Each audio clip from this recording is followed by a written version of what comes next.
이 율법책을 내 입에서 떠나지 말게 하며 주야로 그것을 묵상하여 그 안에 기록된 대로 다 지켜 행하라. 그리하면 내 길이 평탄하게 될 것이며 내가 형통하리라.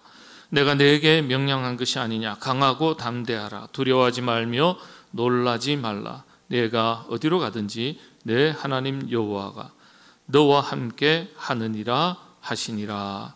아멘. 이 시대의 마지막 선지자라고 일컬음을 받는 에이든 밀슨 토저 목사님, 이분이 참 명언들을 많이 남기셨어요. 이분의 책은, 저서는 제가 다 번역된 것은 다 가지고 있습니다. 읽을 때마다 다시 생각하게 되고 다시 생각하게 되는 그런 말씀들이 많습니다. 이분이 이런 얘기를 했어요. 진짜 그리스도인들은 행복보다는 거룩을 열망한다. 행복보다는 거룩을 추구한다는 거예요. 행복은 다분히 우리 자기중심적이고 인간 욕구중심적이죠. 근데 이 거룩이라는 것은 대단히 영적인 것입니다. 어떤 의미에서는 우리가 다 행복을 추구하고 살지만 당연한 이치입니다만은, 행복은 다시 말씀드리면 조금 이 세상적 가치 기준에서 설명하는 단어라면, 거룩은 대단히 영적인 단어입니다. 이 거룩을 설명하기를 하나님과의 바른 관계, 그리고 하나님의 질서 위에 세워진 삶이 바로 거룩이다 그랬어요. 하나님의 말씀을 전적으로 신뢰하고 그 말씀을 있는 그대로 지키고 사는 것 자체가 거룩의 의미라는 것입니다. 그래서 우리 자신의 자유의지를 끊고, 스스로 끊고 하나님의 말씀과 의지, 뜻이겠죠, 그 앞에 순종하면서 살아가는 그 자리가 하나님 나라의 시작이다 그랬습니다. 하나님 나라가 어디 있느냐? 우리 자신의 자유의지를 내려놓고 하나님의 말씀과 뜻 앞에 순종하면서 살아가는 그 자리가 하나님 나라의 시작이다. 정확한 말입니다. 우리가 하나님의 능력과 은혜를 충분하게 경험하지 못하는 것과 하나님의 나라를 충분히 누리지 못하는 이유가 어디에 있습니까? 이 거룩함을 상실했기 때문이다. 이분은 그렇게 설명했어요. 주님의 가르침과 일치합니다. 주님께서 뭐라 말씀하셨어요? 하나님의 나라는 먹고 마시는 것에 있지 아니하고 오직 하나님의 말씀과 뜻에 있다. 그래서 하나님의 말씀과 뜻에 있다 하셨기 때문에 우리가 하나님의 말씀과 뜻을 따라서 살아갈 때 우리는 진정 하나님의 나라를 경험하게 되는 것입니다. 오늘은 우리가 부모님과 자녀들 함께 드리는 온세대 예배인데요, 부모님 할 것 없이, 자녀 할 것 없이 우리 모두 하나님 말씀 앞에 순종함으로 거룩한 삶을 살아가는 거룩한 하나님의 백성들, 자녀들 다 되시기를 바랍니다. 오늘 온세대 예배이기 때문에 우리 자녀들이 담고 배우고 자라가기를 바라는 뜻에서 제가 또 여호수아의 인물과 그 신앙 세계를 살피려고 하는데, 이 시간에 여호수아에 대해서 잠깐 살펴보도록 하겠습니다. 오늘 살펴볼 인물 여호수아인데, 여호수아는요 말씀의 사람이었습니다. 방금 말씀드린 대로 거룩의 사람이었습니다. 그는 하나님의 말씀을 전적으로 신뢰하고 의지하고 그 말씀을 이루실 하나님의 약속을 철석같이 믿고 살았던 사람입니다. 누가 뭐래도, 뭐라고 하더라도, 어떤 상황이 닥쳐오더라도 그 말씀을 벗어나지 않았습니다. 대단한 사람이죠. 이런 사람에게서 볼 수 있는 두 가지 특징이 있습니다. 바로 긍정의 정신과 불굴의 신념입니다. 확고한 신앙이죠. 이 두 가지는 여호수아의 그 신앙 세계의 가장 큰 특징이라고 말씀드릴 수 있습니다. 여호수아는 먼저 긍정의 사람이었습니다. 모두가 부정적이었을 때도 긍정을 말한 사람이었습니다. 여러분, 너무나 유명한 얘기죠. 12정탐꾼이 적진 가나안 땅을 정탐하고 돌아와서는 모세에게 뭐라고 보고했습니까? 10명은 죽음의 땅이라고 했습니다. 그리고 자기 자신을, 이스라엘 백성들을, 민족을 가리켜서 우리는 메뚜기와 같은 존재입니다, 그렇게 저평가했습니다. 우린 메뚜기에 불과합니다. 그런데 여호수아와 갈렙은 어떻게 보고 있습니까? 그 땅은 심히 아름다운 땅이며 과연 하나님께서 우리에게 주시리라고 말씀하신 젖과 꿀이 흐르는 땅입니다. 완전히 서로 다른 보고가 모세에게 올라갑니다. 10명이 그렇게 이야기하면 그게 객관적이고 합리적인 거 아니겠어요? 평가가. 많은 사람들이 그렇게 얘기했으니까요. 두 사람은 흔히 말하는 소수 의견이에요. 서로 다른 눈을 가지고 있었습니까? 세상적 가치 기준에서는 다수결의 원칙에 따라서 가는 거예요. 그런데 여호수아와 갈렙은 전혀 다른 평가였어요. 여호수아가 이렇게 긍정적인 보고를 할 수 있었던 배경에는 하나님의 말씀을 전적으로 신뢰하는 믿음이 있었기 때문입니다. 여러분, 똑같은 것을 보고서도 전혀 다르게 생각하고 전혀 다르게 평가합니다. 믿음의 눈이 있는 사람은 믿음의 눈으로 보고 평가해요. 세상적인 눈을 가진 사람은 세상적 가치 기준을 가지고 보고 평가합니다. 여호수아가 분명히 똑같은 것을 봤어요. 철기 문명을 가진 가나안 땅의 그 문명과 그리고 거인족 속이에요. 기본적으로요. 그런데 자신들이 눈으로 본 것이 기준이 아니라 하나님께서 일러주신 말씀으로 기준으로 했기 때문에 긍정의 사람이 될 수 있었던 겁니다. 사람의 눈으로 보면 부정적인 것 투성이지만은 하나님의 약속의 말씀을 의지해서 긍정적으로 믿고 생각하고 그렇게 말한 것이에요. 결국 가나안 땅을 차지하게 됐습니다. 그렇지만 안타깝게도 부정적인 사람들의 평가와 원망과 불평 때문에 40년 광야 생활의 대가를 치르게 됩니다. 그 10명과 그 10명의 부정적 평가를 따랐던 이스라엘의 상당수의 사람들 때문에, 그들의 원망과 불평 때문에 40년의 대가를 치르게 되었고, 이건 민족사적인 비극이 된 겁니다. 그들 때문에 여호수아와 갈렙을 제외한 당대 1세대들은요 그 누구도 가나안 땅에 들어가지 못했습니다. 이게 비극 아니겠어요? 긍정의 사람들을 믿고 따라갔더라면 그런 대가를 치르지도 않았을 것입니다. 저는 우리 모두가 긍정의 사람으로 살아갈 수 있게 되시기를 바랍니다. 특별히 우리 자녀들도 긍정의 사람으로 길러지고 자라갈 수 있도록 하나님께서 은혜 위에 은혜를 더해 주시길 바랍니다. 우리 모두 무엇을 해도 세상적인 기준에서 판단하고 생각하고 말하는 사람이 아니라 하나님의 말씀이 우리 삶의 판단과 행할 일들의 기준이 되는 긍정의 그리스도인으로 살아가시게 되기를 바랍니다. 그러기 위해서는요, 우리 자신이, 부모 자녀들 가운데서는 부모들이 먼저 긍정의 사람이 되셔야 합니다. 긍정적인 생각을 하고 긍정의 말을 하고 긍정의 행동을 보여줄 수 있어야 됩니다. 그렇게 하기 위해서 하나님을 철저히 신뢰하고 약속의 말씀을 붙드는 것이 선행되어야 합니다. 우리 모두 그런 일에 성공하시게 되기를 바랍니다. 성서학자들이 재밌는 토론을 한번 했어요.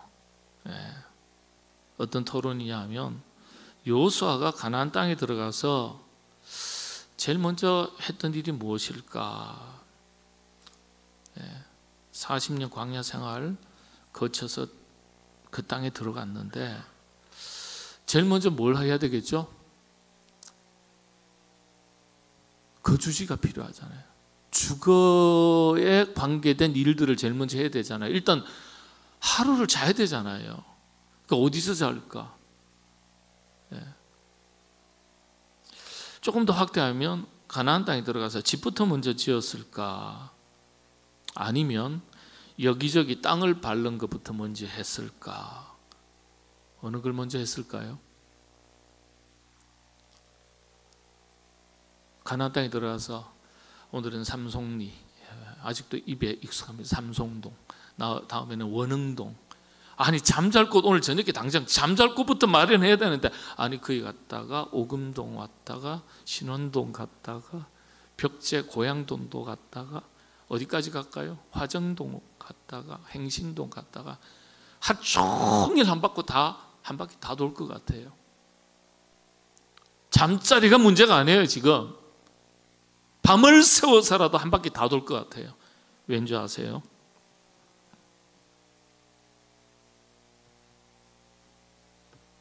여호수아는 하나님의 말씀을 명심하고 일러주신 대로 땅 밟기부터 먼저 했을 것이다.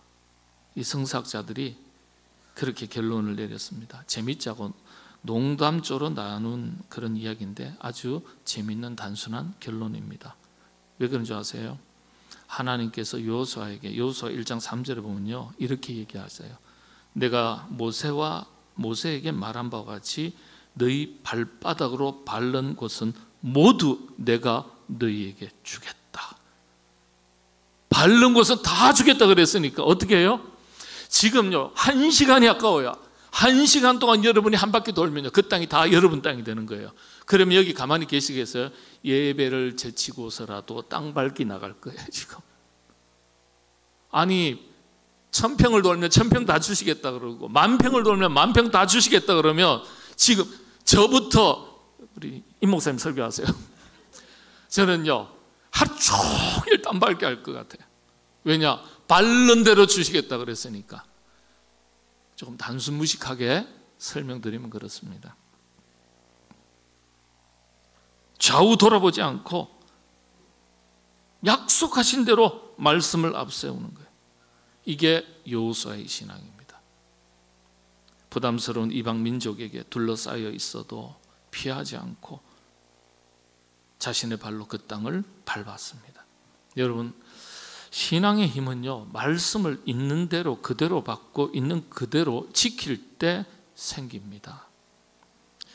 여기에 더하지도 말고 빼지도 마셔야 됩니다. 하나님의 말씀은, 우리가 믿는 하나님의 말씀은 정확무한 말씀이에요. 인간적인 판단과 기준이 개입되어서는 안 돼요. 있는 그대로 지켜야 돼요. 그래야 말씀이 주시는 능력과 은혜를 우리가 경험할 수 있는 거예요. 여러분, 우리의 약점이 무엇입니까? 바로 이거예요. 있는 그대로가 잘 안 돼요. 있는 그대로가. 이것저것 너무 많은 것이 개입되다 보니까 복잡해져요. 그래서 힘을 잃어버리거나 힘이 약해지는 거예요. 여러분, 단순한 신앙이 힘이 있습니다. 진짜 그리스도인과 가짜 그리스도인을 쉽게 구별하는 방법 하나가 있다고 이야기하죠. 그건 얼마나 바로 단순한가에 달려있다 그럽니다. 순전한 그리스도인이라는 세계적인 베스트셀러 책의 저자인 C.S. 루이스 목사님의 이야기입니다. 진짜 크리스찬과 가짜 크리스찬을 쉽게 구별하는 방법이 얼마나 단순한가에 있다 그랬어요. 유대교 최고의 랍비가 유대교의 특징을 묻는 기자에게 이렇게 이야기했습니다. 유대교는 순전함을 추구하는 종교입니다 그랬어요. 순전함을. 우리는 순전이라고 하면 뭔가 좀 깨끗하고 맑고 도덕윤리적 영적으로 아주 티가 없고 거룩한 그런 순수함을 추구하는 종교, 이런 의미로 받아들이기 쉬운데 이 랍비의 이야기가 참 의미 깊어요. 이 순전함이 바로 단순함입니다 그랬어요. 곧 율법을 있는 그대로 믿고 그대로 실천하는 것을 의미합니다. 유대교는 순전함을 추구하는 종교입니다. 예수님을 부정하지만은 굉장히 의미 깊은 이야기를 했어요. 기독교는 마찬가지 아닙니까? 주님께서 이미 정확하게 말씀하셨어요. 이면 이고 아니면 아니라 하라. 이에서 지나는 것은, 이에서 지나는 모든 것은 어디에서 나온다고요? 악에서 나오는 것이라 그랬어요. 주님의 말씀에 그 뜻이 바로 이것입니다. 말씀을 있는 그대로 받고 믿고 있는 그대로 실천하라는 말씀입니다. 단순함을 요구한 것입니다. 여러분, 이런 단순한 신앙, 힘 있는 신앙을 가지시게 되기를 바랍니다. 여호수아서의 성경 전체를 통틀어서 아주 특별한 표현 하나가 있습니다. 이게 바로 오늘 주목할 점인데요. 여호수아를 가리켜 긍정의 사람, 또 불굴의 신념의 사람, 이렇게 말하는 근거를 찾아볼 수 있는 구절입니다. 여호수아 1장 6절, 오늘 9절까지 이 말씀 중에 8절, 9절만 읽었는데요. 6절을 보면, 또 7절을 보면, 9절을 보면, 또 마지막 18절에 보면 똑같은 단어가 원어에서는요, 이 말이 반복이 됩니다. 여러분, 성경에서 어떤 것을 강조할 때 보통 몇 번 반복한다고 그랬죠? 몇 번 반복한다고요? 잘 모르세요? 그렇죠. 만세 2창 하시겠습니다. 들어보셨어요? 만세 4창 하시겠습니다. 들어보셨어요? 초등학생들도 이건 다 알아요. 만세 3창이에요. 성경도 똑같아요. 그런데 같은 장에서 같은 말을 네 번 반복적으로 기록한 부분이 있어요. 그게 여호수아서 1장입니다. 같은 말을 4번 반복적으로 기록한 성경 장은요, 여호수아 1장 이외에는 없습니다. 한 장에서. 성경 전체에서 유독 이 부분에서만 4번을 반복해요. 이 점에 성사학자들이 주목했습니다. 왜 이렇게 표현했을까? 그 특징이 뭐라고요? 강하고 담대하라. 강하고 담대하라. 내가 너와 함께 하리니 강하고 담대하라. 강하고 담대하라. 오직 백성들이 그렇게 얘기하죠. 오직 강하고 담대하소서. 왜 이렇게 표현했을까? 4번씩이나. 신구약 통틀어서 4번 반복한 게 여기 구절 한 군데밖에 없거든요. 이유가 있지 않겠어요? 그러면 역으로 한번 생각해 보죠. 그만큼 여호수아가, 젊은 여호수아가 두려움에 사로잡혀 있을 수 있음을 의미하는 겁니다. 두려움이 있다는 얘기예요. 위대한 모세가 떠났습니다. 그 모든 책임을 위임받았습니다. 그 무게는 말로 할 수 없을 만큼 무거운 것입니다. 스스로 두려움과 용기와 자신감을 잃고 스스로 스승 모세도 이루지 못한 일을 대신해서 감당해야 되니까 얼마나 부담스럽겠습니까? 때로는 기가 죽고 갈등이 생기고 마음이 흔들릴 수도 있는 거 아니겠습니까? 이런 여호수아의 마음을 하나님께서 읽으신 거예요. 그래서 강하고 담대하라, 강하고 담대하라, 강하고 담대하라 3번만 하셔도 되는데, 다윗에게도 그렇게 얘기 안 했어요. 다니엘에게도 그렇게 얘기한 적이 없어요. 사도 바울에게도 그렇게 얘기한 적이 없어요. 유일하게 여호수아에게만 4번 이야기합니다. 강하고 담대하라, 강하고 담대하라.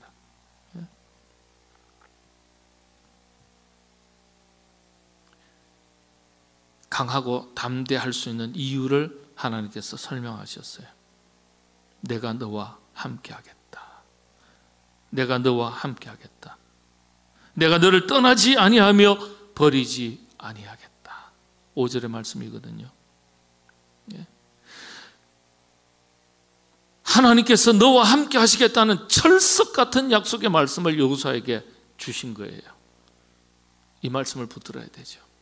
여러분, 이것보다 더 큰 보증이 어디 있습니까? 하나님께서 나와 우리 자녀와 우리 가정에 우리 교회와 함께 하신다는 것보다 더 큰 보증이 없습니다. 여러분, 여호수아가 긍정의 사람, 투철한 신념을 바탕으로 한 자신감을 가질 수 있었던 배경의 말씀이 바로 이 말씀이에요. 내가 너와 함께 하겠다. 버리지 않겠다. 네가 어디로 가든지 내가 너와 함께 하겠다. 여호수아가 긍정의 사람, 신념의 사람, 불굴의 신념의 사람이라고 일컫는 것은요, 이런 하나님의 약속의 말씀을 철석같이 믿는 사람이기 때문이에요. 철석같이 믿는. 여러분, 강하고 담대하라. 담대하라. 이 담대하라는 뜻은 아마츠라 그러는데, 방심하지 마라. 내가 너와 함께 하더라도 주의하고 방심하지 마라, 이런 뜻이에요. 근데 강하라. 강하고 담대하라. 강하고, 이 하자크라는 히브리의 원문의 뜻이요, 잘 묶여 있어야 된다. 결속되어 있어야 된다. 유지하고 있어라. 지켜라. 딱 달라붙어 있어라. 잘 연결되어 있어라. 하자크라는 단어가 뜻이 그런 뜻입니다. 우리는 한글 성경에서는 강하고 강하라 이게 아니에요. 원문의 뜻은 뭐라고요? 너 나랑 잘 붙어 있어야 된다. 내가 책임지니까. 내가 어디로 가든지 너와 함께 하겠다 그랬으니까 너하고 나하고 끈이 잘 연결되어 있어야 된다. 예? 잘 붙어 있어야 된다. 딱 달라붙어 있어라. 잘 연결되어 있어라. 이 하자크라는 단어가 그런 뜻입니다. 이게 우리 한글 성경으로 이렇게 다 풀어서 헤쳐서 번역할 수 없으니까 강하라, 강하고 이렇게 한 단어로만 번역을 했을 뿐입니다. 영적인 의미에서 볼 때 진짜 강한 것은요, 개인의 능력, 우리 자신의 자질, 학식, 권력, 재물, 재능에 강한 것에 기준이 있지 않고요, 하나님과의 밀착, 연결, 깊은 관계가 강한 것에 대한 기준이 되는 겁니다. 그래서 진정 강한 그리스도인은 하나님과 강하게 잘 연결되어 있는 사람이 강한 그리스도인이에요. 딱 붙어 떨어지지 않는 것이 강한 것 아니겠습니까? 그래서 여호수아는 어떤 위기의 순간에도 항상 하나님께서 함께 하시겠다는 이 약속을 철저하게 믿고 붙들고 변함없이 살았던 사람입니다. 그래서 신념의 사나이라고 일컫는 거예요. 믿는 바가 변치 않는 거예요. 여러분, 신앙의 진수라는 것은 살아계신 하나님이 지금도 나와 함께 하신다. 이게 무슨 뜻이죠? 헬라어로 옮기면 임마누엘이에요. 나와 항상 함께 하시는 하나님. 어떤 상황이 닥쳐도 어떤 환경의 변화가 있어도 우리 하나님은 나와 함께 하신다. 자신감의 근거예요. 긍정의 사람이 될 수밖에 없는 근거예요. 이유예요. 우리는 비록 약하고 보잘것없지만 하나님 곁에 잘 붙어 있으면, 연결되어 있으면 능력의 하나님께서 강한 손으로 우리를 붙들어 주시는 것이 주실 줄로 믿으시게 되기를 바랍니다. 생명줄로, 탯줄로 산모와 잘 연결되어 있는 태아는요, 건강하게 자랄 수밖에 없어요. 하나님과 연결의 끈이 확실한 사람은요, 강하고 담대하게 살 수밖에 없어요. 이런 그리스도인에게는 실족이라는 단어가 어울리지 않습니다. 시험 들었다는 말이 없어요. 실족이라는 말은요, 넘어지지 않는다는 말이 아니에요. 실족하지 않는다는 것, 부러지지 않는다는 뜻이 아니에요. 넘어지기도 하고 부러지기도 하고 깨어지기도 하지만 그런 가운데 또 다른 생명력을 가지고 다시 일어서는 거예요. 넘어지지만은 다시 일어서면서 깨닫는 거예요. 하나님께서 여호수아에게 강하고 담대하라 이렇게 하신 명령은요, 넘어지지 않고 쓰러지지 않는 것을 말씀하신 것이 아닙니다. 그렇게 넘어지고 쓰러지고 깨어져도 포기하지 마라. 내가 너와 함께 하겠다. 버리지 않겠다. 그런 뜻이죠. 그러니 좌절하지 말고 견디면서 인내하면서 끝까지 잘 싸우라는 뜻입니다. 이방의 적들과의 싸움은 물론이요, 자기 자신과의 싸움도 포함되는 겁니다. 우리 모두 이 말씀을 마음 깊이 잘 새기시게 되기를 바랍니다. 독일의 시인이자 성직자였던, 지금부터 한 350년 전의 인물입니다. 안겔루스 레시우스. 이 안겔루스라는 단어가 이게 복음이라는 뜻이거든요. 안겔리온, 이 헬라어로. 근데 이름 자체가 안겔루스 실레시우스라는 분이에요.